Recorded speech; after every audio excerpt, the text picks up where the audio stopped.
Audio Jungle.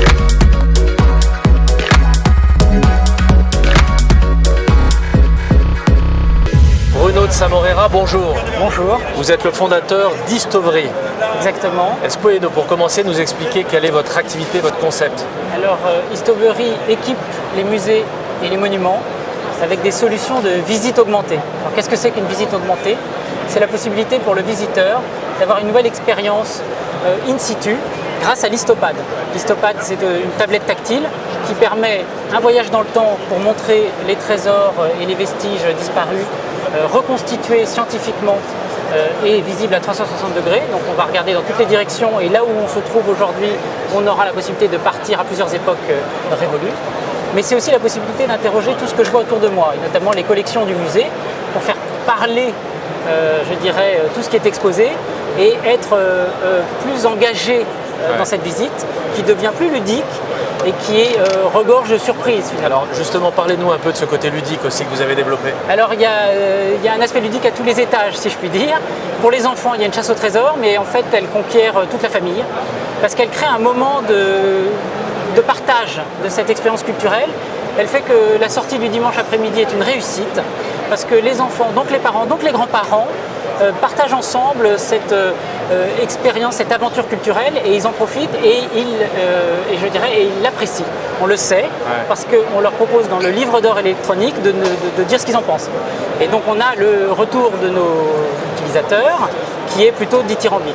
Donc ça rencontre de plein fouet les attentes du visiteur moderne qui arrive, je dirais, dans des lieux de culture et qui s'attend à une expérience grâce au digital, je dirais, engageante, interactive, multimédia, mais aussi facile, accessible, intuitive, puisque c'est pour tous les publics.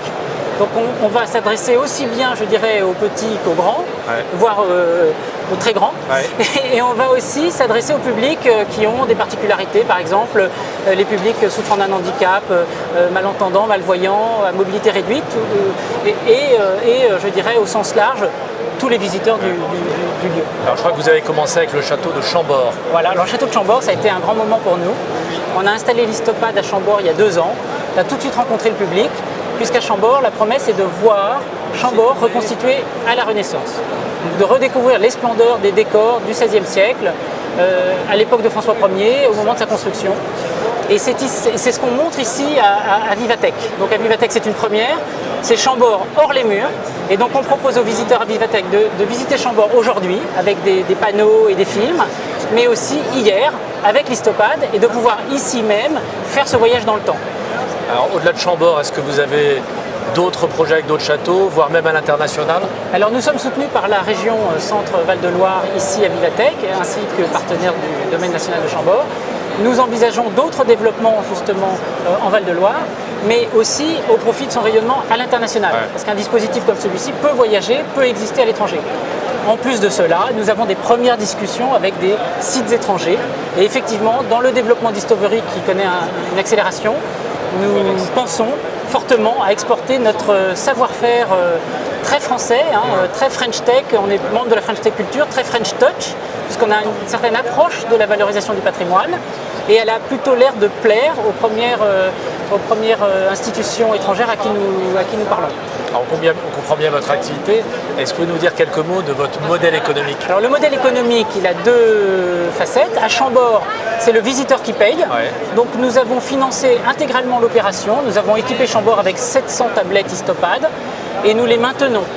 Donc nous sommes le partenaire interlocuteur unique de l'institution qui n'a pas de souci à se faire. Nous gérons tous les aspects de la solution, le hardware, le software, les contenus, la maintenance et les mises à jour. Très important dans le digital, la mise à jour, parce que c'est la meilleure façon de résister à l'obsolescence.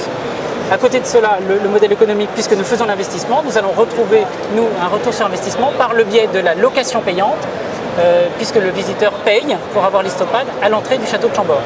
J'ajoute qu'il y a une variante, c'est celle que nous mettons en place à Avignon.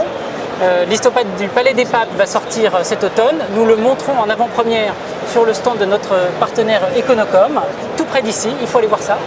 Et donc c'est la splendeur de la cour pontificale restaurée au XIVe siècle, le couronnement du pape, etc., qu'on peut voir maintenant avec l'histopad, qu'on pourra voir à Avignon. Et là, l'histopad est inclus dans le prix du billet. Donc tous les D'accord. visiteurs auront cette expérience de pouvoir faire ce voyage extraordinaire quand ils visitent le Palais des Papes. Bruno de Samorera, merci C'est moi qui vous remercie. et bravo pour votre enthousiasme. Merci beaucoup. Merci.